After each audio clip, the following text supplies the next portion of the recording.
বৈজ্ঞানিকরা গবেষণা করে বৃষ্টির আগাম সংবাদ দিয়ে দেয় যে অমুক জায়গায় বৃষ্টি হবে, কিন্তু নিশ্চিত করে বলতে পারে না কোন এই জায়গায় বৃষ্টি হবে। তারা বলতে পারে সম্ভবত বৃষ্টি হবে। বৃষ্টি কোন জায়গায় হবে এটা একমাত্র খবর কে জানেন? আল্লাহ তাআলা জানেন। আল্লাহ তাআলা আয়াতে কারিমায় বলতেছেন যে আগামীকাল কে উপার্জন কোন জায়গায় কি উপার্জন করবে কে জানেন? মহান আল্লাহ তাআলা জানেন। কোথায় কার উপার্জিত কি করবে, কিভাবে খাবে, সব উপার্জন করে কিভাবে বক্ষণ করবে, সব কিছুর খবর আল্লাহ তাআলার কাছে। তারপরে আল্লাহ তাআলা বলতেছেন যে কার কোন স্থানে মৃত্যুবরণ হবে একমাত্র আল্লাহ তাআলাই বলতে পারেন। কার কোন জায়গায় মৃত্যুবরণ হবে একমাত্র জ্ঞান তিনি রাখেন, যিনি আল্লাহ তাআলা সৃষ্টি করেছেন মানুষকে। কখন কার কোন জায়গায় মৃত্যু হবে, কোন জায়গায় সে উপার্জন করবে, কোন জায়গায় খাবে একমাত্র কে জানেন? আল্লাহ তাআলা জানেন। সেই সূরা লুকমানে আল্লাহ তাআলা 5টি কথা বর্ণনা করে দিয়েছেন। প্রথম কিয়ামতের খবর, কিয়ামত কখন হবে একমাত্র আল্লাহ তাআলা, আল্লাহর রাসূল সাল্লাল্লাহু আলাইহি সাল্লাম হাদিস শরীফের মধ্যে দিক নিদর্শন দিয়েছেন, কিন্তু কিয়ামত কখন হবে সেটা একমাত্র মহান আল্লাহ তাআলা জানেন। আমরা কেউ জানি না কার মৃত্যু কখন কোন জায়গায় হবে, একমাত্র খবর আমার আল্লাহ তাআলা জানেন। সম্মানিত মুহতারাম হাজিরিন, সমুখপানে মুরব্বী বাবারা গভীর মনোযোগ দিয়ে শুনেন। আল্লাহ তাআলা মৃত্যু প্রত্যেক মানুষেরই মৃত্যু আছে, এমন কোনো মানুষ নেই যে মৃত্যু নেই। প্রত্যেকেরই মৃত্যুর স্বাদ গ্রহণ করতে হবে, দুদিন আগে অথবা পরে। প্রত্যেক মানুষ কারো বয়স 20 বছর, কারো 10 বছর, কারো 1 বছর, এরকম ভাবে প্রত্যেক মানুষই মৃত্যু স্বাদ গ্রহণ করতে হবে। মৃত্যু সকলেরই অনিবার্য, কিন্তু কখন কোন জায়গায় মৃত্যু হবে একমাত্র আল্লাহ তাআলা ব্যতীত আর কেউ জানেন না। আল্লাহ তাআলা রাসূল সাল্লাল্লাহু আলাইহি সাল্লাম বলেছেন যে মৃত্যুকে তুমি বেশি বেশি করে স্মরণ করো। এই মৃত্যু আল্লাহ তাআলা প্রত্যেক মানুষকে দিবেন। প্রত্যেক প্রাণকুল যার প্রাণ আছে তার মৃত্যু হবে। এমন কোনো পশু পাখি নেই যে তার মৃত্যু হবে না। পশু পাখির মৃত্যু হবে, মানুষের মৃত্যু হবে, গরু ছাগল মহিষ দুম্বা ভেড়া সকলেরই মৃত্যু হবে। কিন্তু মৃত্যু মানুষের মৃত্যুর মতো নয়। মানুষের মৃত্যু কষ্টদায়ক আছে এবং এমনভাবেও আছে যে মানুষের মৃত্যু ঈমানদার হয়ে মৃত্যুবরণ করলে আল্লাহ তাআলা বলতেছেন, ইয়া আইয়ুহাল্লাযীনা আমানু তাকুল্লাহা হাক্কা তুকাতিহি ওয়া লা তামুতুন্না ইল্লা ওয়া আনতুম মুসলিমুন। প্রত্যেক প্রাণীর মৃত্যু আছে, কিন্তু এখানে আল্লাহ তাআলা এই আয়াতে কারিমায় বলতেছেন যে প্রত্যেক মানুষ ঈমানদার মুসলমান ভাইরা আমার, প্রত্যেক মুসলমান না হয়ে মৃত্যুবরণ করো না। প্রত্যেক মানুষেরই মৃত্যু আছে, কিন্তু কাটি মুমিন মুসলমান না হয়ে মৃত্যুবরণ করিও না। আমরা তো সকলেই মুসলমান, কিন্তু কাটি মুসলমান কয়জন পাওয়া যাবে? মুসলমানের দায়িত্ব হচ্ছে ঈমান আমলকে পরিপূর্ণ করা। ঈমান আমল যদি পরিপূর্ণ না করা যায় তাহলে আল্লাহ তাআলার কাছে ধরা পড়ে যেতে হবে। মুমিন মুসলমান ভাইরা আমার, আল্লাহ তাআলা পয়গম্বর ইদ্রিস আলাইহিস সালাম যার মৃত্যু ইদ্রিস আলাইহিস সালাম তো মৃত্যু হয় নাই, আল্লাহ তাআলা জান্নাত দান করেছে, সরাসরি জান্নাত আমরা জানি। কিন্তু কেমনে?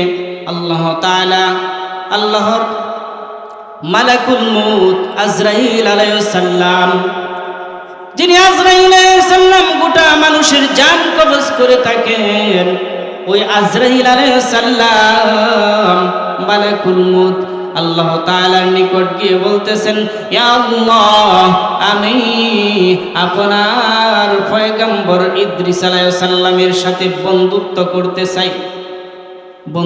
করতে চাই। আল্লাহ তাআলা মালাকুল মউত আজরাইল আলাইহিস সালামকে অনুমতি দিলেন বন্ধুত্ব করার জন্য। ইদ্রিস আলাইহিস সালামের নিকট মালাকুল মউত এসে যখন আরজি পেশ করলেন যে আপনার সাথে বন্ধুত্ব করতে চাই, ইদ্রিস আলাইহিস সালাম বললেন, আমি সকলের সাথে কেউ বন্ধুত্ব করি না, তুমি হচ্ছ মালাকুল মউত আজরাইল, তোমার সাথে বন্ধুত্ব করতে চাই না। মালাকুল মউত আজরাইল আলাইহিস সালাম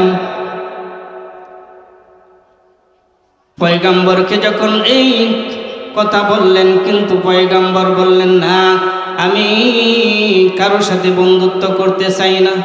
তবে যেহেতু তুমি মালাকুল মউত আজরাইল আলাইহিস সালাম আল্লাহ তাআলা পাঠিয়েছেন, তাহলে তো তোমার সাথে বন্ধুত্ব করতেই হয়। তাহলে আমার কিছু প্রশ্ন আছে, যদি তুমি জবাব দিতে পারো তাহলে তোমার সাথে আমি বন্ধুত্ব করতে রাজি আছি। মালাকুল মউত আজরাইল আলাইহিস সালামের নিকট প্রশ্ন করলেন, প্রথম প্রশ্ন, যে তুমি যে মানুষের মৃত্যু দাও, মৃত্যু ঘটাও, এই মৃত্যুটা ঘটিয়ে আমাকে দেখাইতে হবে। দ্বিতীয় নাম্বার প্রশ্ন হচ্ছে, তুমি আমাকে জাহান্নাম ভিতরে প্রবেশ করিয়ে দেখাইতে হবে। তৃতীয় নাম্বার প্রশ্ন হচ্ছে, তুমি আমাকে জান্নাত দেখাইতে হবে। এই তিনটা প্রশ্ন ইদ্রিস আলাইহিস সালাম মালাকুল মউতের নিকট পেশ করলেন। তখন আল্লাহ তাআলা মালাকুল মউত আজরাইল আলাইহিস সালাম আল্লাহ তাআলার কাছে আরজ করলেন, ইয়া আল্লাহ, আমি এসেছিলাম আপনার পয়গম্বর ইদ্রিস আলাইহিস সালামের সাথে বন্ধুত্ব করার জন্য, কিন্তু তোমার পয়গম্বর তো আমার সাথে বন্ধুত্ব করতে চাই না। তিনটি প্রশ্নের জবাব, তিনটি প্রশ্ন যদি করেছে, এই প্রশ্নগুলি যদি আমি দেখাইতে পারি তাহলে আমার সাথে বন্ধুত্ব করবে। মালাকুল মউত আজরাইল আলাইহিস সালাম যে আল্লাহ তাআলা কে অনুমতি দিলেন যে তুমি তাকে মৃত্যু ঘটাও, মৃত্যু তার রূহ বের করে আবার ঢুকিয়ে দাও, সাথে সাথে মৃত্যু দিয়ে তারপরে তার রূহ আবার ভিতরে ঢুকিয়ে দাও। মালাকুল মউত আজরাইল আলাইহিস সালাম ইদ্রিস আলাইহিস সালামের নিকট এসে তার রূহ, পয়গম্বরের রূহ, ইদ্রিস আলাইহিস সালামের রূহ বের করলেন। বের করার পরে সাথে সাথে আবার ঢুকিয়ে দিলেন। ইদ্রিস আলাইহিস সালামের রূহ বের করে যখন ঢুকিয়ে দেওয়া হলো, ইদ্রিস আলাইহিস সালাম কে প্রশ্ন করাম যে আপনার মৃত্যু কেমন হয়েছিল, আপনার মৃত্যুটা কেমন হয়েছে, যে পয়গম্বরের রূহ বের করে আবার ঢুকিয়ে দেওয়া হলো, এই মৃত্যুটা কেমন? ইদ্রিস আলাইহিস সালাম জবাব দেয়, হে দুনিয়ার মানুষেরা, তোমরা শুনে রাখো, যখন আমার রূহ বের করার পরে আমার মনে হয়েছিল যে একটা জীবন্ত ছাগলের যদি জবাই ছাড়া মাথা থেকে চামড়া আলাদা করা হয়, বুক পর্যন্ত একটানি আনা হয়, তারপরে বুক থেকে পায়ের গোড়ালি দিয়ে শেষ করা হয়, যে জীবন্ত একটা পশু জবাই না করে চামড়া তোলার পরে যেমন কষ্ট হয়, তার চাইতেও বেশি কষ্ট হয়েছে মৃত্যু। পয়গম্বর বর্ণনা দেয় যে এমন কষ্ট, মৃত্যুর যন্ত্রণা। তারপরে মৃত্যু ঘটানোর পরে আজরাইল আলাইহিস সালাম এবার বললেন, আপনার তো মৃত্যু হয়েছে, তারপরে আবার রূহ দিয়ে দিলাম, এখন আমার সাথে বন্ধুত্ব করেন। মালাকুল মউতকে পয়গম্বর ইদ্রিস আলাইহিস সালাম জবাব দেয়, না না, আরো দুইটা প্রশ্ন, আরো দুইটা দেখাতে হবে, তারপরে তোমার সাথে বন্ধুত্ব করব। ইদ্রিস আলাইহিস সালাম এবার প্রশ্ন করলেন যে আমাকে জাহান্নামে ঢুকিয়ে দেখাইতে হবে। জাহান্নামের মধ্যে ইদ্রিস আলাইহিস সালামকে মালাকুল মউত আল্লাহ তাআলার নিকট আরজ করলেন। আরজ করার পরে আল্লাহ তাআলা বললেন, মালাকুল মউতকে বললেন ইদ্রিস আলাইহিস সালামকে দেখাও। এবার দ্বিতীয় নাম্বার যখন দেখালো যে জাহান্নামে প্রবেশ করার সাথে সাথে আবার বের করে নিয়ে আসবা। জাহান্নামের মধ্যে যখন ইদ্রিস আলাইহিস সালামকে নিয়ে নেওয়ার পরে আবার বের করে নিয়ে আসা হলো, তখন বলা হলো যে জাহান্নামের যে কঠিন আযাব, কোন বান্দা 1 সেকেন্ডের আযাব সহ্য করা সম্ভব নয়। কঠিন আযাব, এমন আযাব দেওয়া হয় যে জাহান্নামের এমন আযাব, কঠিন আযাব, হাদিস শরীফের মধ্যে আসছে, দুনিয়ার আগুন নয়, জাহান্নামের আগুন, এমন কঠিন আগুন 3000 বছর পর্যন্ত আগুন প্রজ্বলিত করা হয়েছিল। এত কঠিন আগুন। এই আগুনটা প্রথমে লাল বর্ণ, তারপরে কালো বর্ণ হয়, এমন কঠিন আগুন জাহান্নামের আগুন। এই আগুন থেকে নিজেকে বাঁচাও এবং পরিবার পরিজনকে ওই জাহান্নামের কঠিন শাস্তি থেকে বাঁচাও। মুমিন মুসলমান, আল্লাহর রাসূল বলতেছেন, তুমি নিজে নামাজ পড়ো, তুমি নিজে ইবাদত করো, কিন্তু তোমার পরিবার পরিজন তোমার চোখের সামনে জাহান্নামের দিকে চলে যাচ্ছে, নাফরমানি কাজ করতেছে। তুমি যতই আল্লাহ বিল্লাহ করো না কেন, যতই ইবাদত গুজার হও না কেন, এই ইবাদত কাল হাসরের ময়দানে তোমার নাজাতের উসিলা হবে না। কারণ তুমি নিজে আমল করছো, অন্যকে নামাজের দাওয়াত দাও না, অন্যকে রোজার দাওয়াত দাও না, অন্যকে ইবাদতের দাওয়াত দাও না। ওই কাজ কঠিন হাসরের ময়দানে আমাদের দরাকে যেতে হবে। মুমিন মুসলমান ভাইরা আমার, গভীর মনোযোগ দিয়ে শুনেন, সময় কিন্তু শেষ হয়ে যাচ্ছে। অল্প কথা, আর কিছু সময় কথা বলার পরে এশার আজান হয়ে যাবে। এজন্য কথা সংক্ষিপ্ত করতে হবে। মুমিন মুসলমান ভাইরা আমার, যখন আল্লাহ তাআলা তৃতীয় নাম্বার যে মালাকুল মউতের নিকট প্রশ্ন করা হয়েছিল যে জান্নাতের ভিতরে প্রবেশ করানোর জন্য, আল্লাহ তাআলা মালাকুল মউতকে অর্ডার দিয়ে দিলেন যে ইদ্রিস পয়গম্বরকে জান্নাতের ভিতরে প্রবেশ করানোর পরে তুমি সাথে সাথে তাকে নিয়ে আসবা। কিন্তু দেখা গেল তার বিপরীত। ইদ্রিস আলাইহিস সালামকে যখন জান্নাতের মধ্যে প্রবেশ করানো হলো, তখন জান্নাতের যে নাজ নিয়ামতগুলি দেখে ইদ্রিস আলাইহিস সালামের আর মন চায় না বের হতে। আর বের হয় না।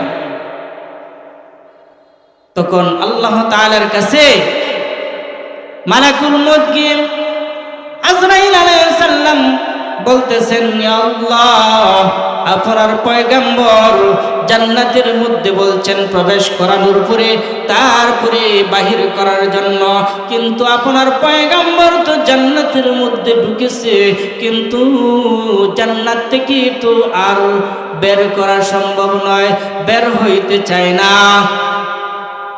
মালাকুল মউতকে গিয়ে বললেন যে জান্নাত থেকে বের হওয়ার জন্য, কিন্তু মালাকুল মউতের নিকট ইদ্রিস আলাইহিস সালাম বলে দিলেন, আল্লাহ তাআলা বলেছেন যে জান্নাতের মধ্যে, ওই জান্নাতের মধ্যে যাকে ঢুকানো হয় তাকে দ্বিতীয়বার আর বের করা হবে না।